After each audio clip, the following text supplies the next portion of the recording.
Hey y'all. Today is my twin baby's 6th birthday, Winter and Laker.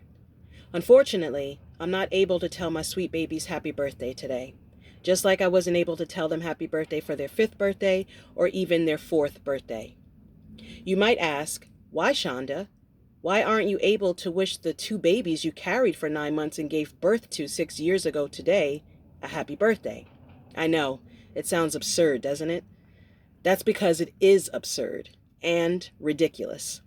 Well, y'all, I'm not able to because my kids have been hidden from me, are being hidden from me. Why, do you ask? I'm not actually sure.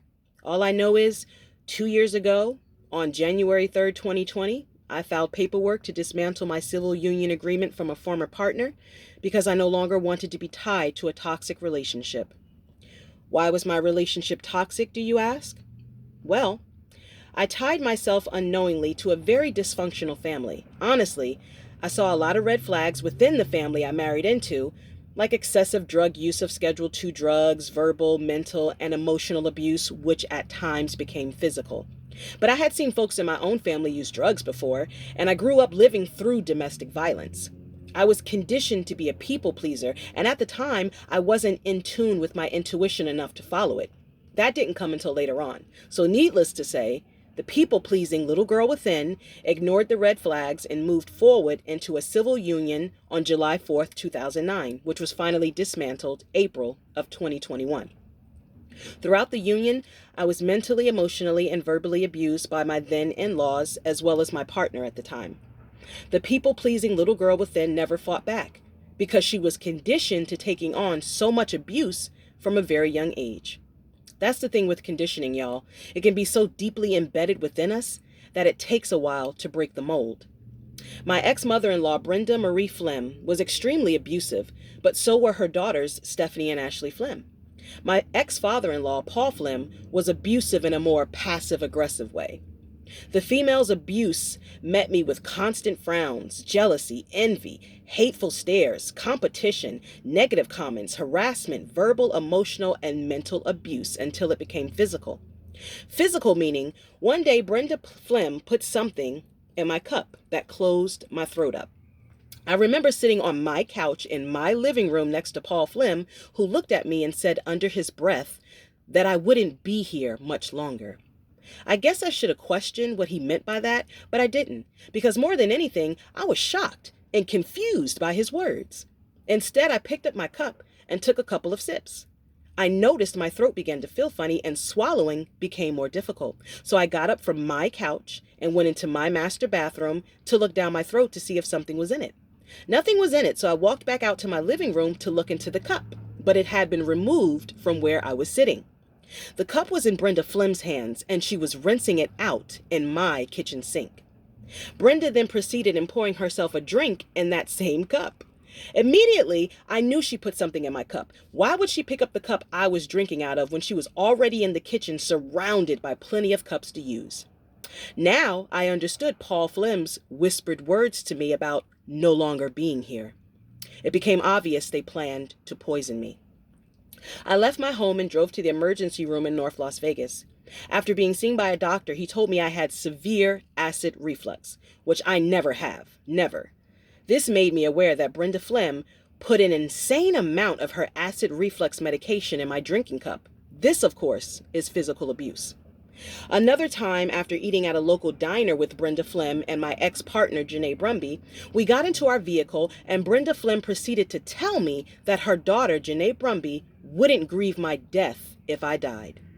Brenda's exact words were, and I quote, "When the coffin is in the ground and the dirt is poured in, Janae won't grieve your death and she'll walk away like you never existed." I don't know why Brenda Flem felt the need to emotionally and verbally abuse me in that moment, but when I looked over at my then spouse at the time who sat in the driver's seat, she said nothing. Janae Brumby was completely quiet as her mother abused me. I was also newly pregnant with my twin baby boy and girl at the time, but I didn't know I was pregnant yet. Another time on Thanksgiving Day in 2016, I was 7 months pregnant with Winter and Laker, when at the dinner table, Brenda Flem looked at her daughter, Janae Brumby, and said to her, and I quote, "When I decide to hurt those babies, you can't stay mad at me. You have to forgive me." Again, I was shocked and confused by these emotionally abusive words coming from the mouth of my then mother-in-law. I grabbed my pregnant belly in fear as I looked to see if anyone at the dinner table would come to my defense. No one did. Not one person.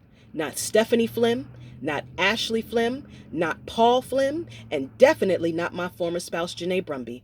Everyone remained silent while putting their heads down. Brenda Flim kept her promise to hurt my babies. On February 22nd, 2019, when Winter was just 1 year old, Brenda Flim poisoned my daughter while her husband, Paul Flim, stood in the doorway watching.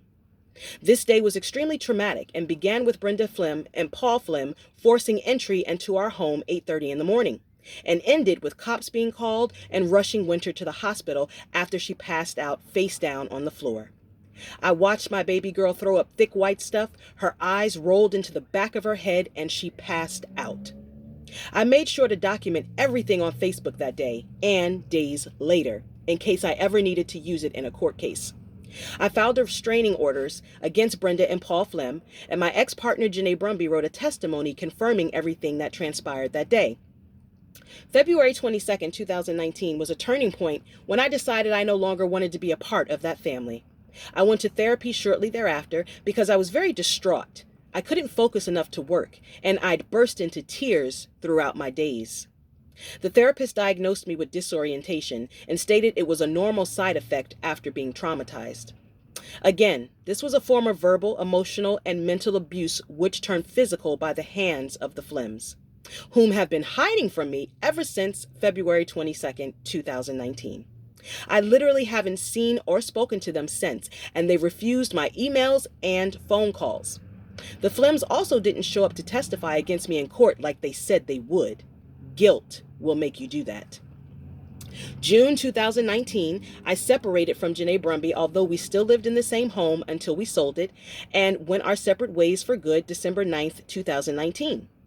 When Janae Brumby thought we were going to remain in a civil union, she turned on her family and said she didn't care to see them ever again, not even her own sisters. But when Janae discovered I was indeed leaving her and never to return, she turned even more calculated and cold and allowed her parents to hurt my babies in order to hurt me. Janae Brumby even killed my dog Riley she gifted me in 2012, and to this day, she refuses to give me my dog's cremated ashes. It was like Janae was determined to destroy anything and everything connected to me, including my kids. This was her punishment towards me for no longer wanting to be in a relationship with her.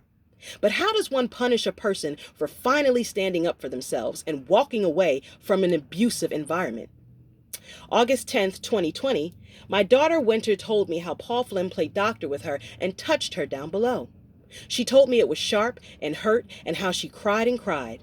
I brought this up to Janae Brumby and she denied it immediately without even speaking to Winter about it. This is when I decided to no longer hand my kids over to Janae Brumby in order to stop the abuse of my children. I shut down my businesses, Honey Child's Beeswax Candles and Honey Child's Realty, as a result of this new information from my baby girl, and immediately found a therapist for my daughter. Speaking of my ex-partner, Janae Brumby, I discovered how much she was jealous and envious of me. Unbeknownst to me, I was competition to Janae, who took on my identity right underneath my nose. Janae would lie and say my business, Honey Child's Beeswax Candles, was her business, when in actuality she had nothing to do with it whatsoever. I was and still remain the mastermind behind any and all of my businesses. Janae Brumby once told me she wished she could lock me in a closet and never share me with anyone. Now, years ago, I thought her statement was cute, thinking she loved me so much. But now I know she didn't want to share me because it'd make it more difficult to steal my identity. It must be pretty hard being around the very person you're copying, right? With regards to the paperwork, I filed to dismantle the civil union agreement. I hired an attorney, which I fired shortly thereafter once I saw she didn't have my best interests at heart. The next attorney I fired after the first court hearing because he refused to present my evidence to the judge. As he stated, he didn't want to make the judge angry by presenting my evidence. I still don't understand that statement. As a result, I was left defending myself, but much of my evidence was left untouched due to Janae Brumby's attorney telling the judge to not consider it. The judge listened to Janae's attorney as if she were defending me. Janae Brumby came with no evidence at all, only her words out of her mouth that was taken as truth because she had an attorney and title.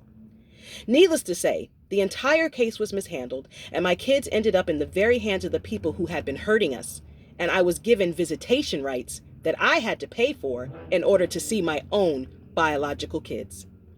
During visitation, I noticed the changes in my kids' behavior. They went from being sweet and happy kids to fighting one another. Went to showing up with visible bruises on her body as she told me strangers were touching her and how she was rushed to the hospital at night because her stomach hurt really bad. I even have video of my daughter complaining about her stomach in which she stated Janae's mother, Brenda, hurt her belly. I began videotaping my kids when they came from visits with Janae because I knew she was allowing my kids to be hurt by her family to punish me for leaving her. During visits, my daughter would do strange things like stand in the corner as if she were on a timeout. My son Laker still wasn't potty trained, and his poop would be bloody red with huge chunks of peppers in his stool. My son became extremely whiny, and he seemed to want his neck kissed on, which I felt was very strange behavior, almost as if he were being groomed. I remember there were times when my ex-sister-in-law Stephanie Flem would brag about sleeping in the bed with my son Laker when my kids were at their home. It wasn't normal to me because she would brag about it like he was her boyfriend and would even proceed to rub on herself as she'd say, Laker slept in the bed with me last night. Janae Brumby informed me of the rape culture in her family after the fact of me being tied into the family. And Brenda Flem even told me how her grandmother owned a brothel to which her and her sisters were raped and groomed by neighborhood men. Rape, molestation, drugs, mental, verbal, emotional, physical abuse, narcissism sums up the Flem Brumby family. All I was trying to do was escape it with my kids by attempting to do everything lawfully. I even told the judge I didn't want alimony or child support. Now, how many women do you know would do something like that? I was so adamant to not have any cords connecting me to Janae Brumby or her family that I didn't even want a monthly check with her name on it coming to my mailbox. I only wanted my maiden name of Armstrong back and my kids to be protected. I got my name back, but my kids remained unprotected, and I blame the 8th District Court of Las Vegas for mishandling my case and placing my kids in the hands of predators. My voice, as well as my kids' voice, were silenced. The court said my kids were too young to speak on their feelings and emotions. It's interesting, though, because my daughter voiced her concerns to me with no problem at all. I have many videos of my daughter speaking up and out on many things at a young age, which proves she is old enough to speak for herself. Regarding the latter is the reason why I'm pushing this petition on change.org titled Stop Silencing Kids' Voices, to allow kids an opportunity to take the stand in court or to have their videotaped answers to questions be presented in court cases regarding their experiences. Kids' voices shouldn't be silenced, and their testimonies can be huge game changers in court matters. Children from 2 years old and up should be allowed to be heard. If you feel the same, please click the link to sign the petition to help aid the most vulnerable people in society, our kids. Please share the petition with others who you think would want to be involved. I hope my story enlightened you to the narcissistic atrocities that occur within family units, and I pray that my strength and power could embolden you to power. The enemy wants to break us. The enemy wants to destroy us. The enemy wants to render us powerless. Don't give them that power because they don't deserve it. Find strength from wherever you need to pull it from and fight back. I found my strength through the arts at Instagram.com/honeychildscafe. There you'll find my artistic expression as well as some evidence from this court matter. Thank you all in advance for signing this petition for change and protecting our babies. Thank you for listening to this video in its entirety. And if you wish my babies, Winter and Laker, a happy 6th birthday, thank you so much in advance for your well wishes. Peace and blessings, y'all.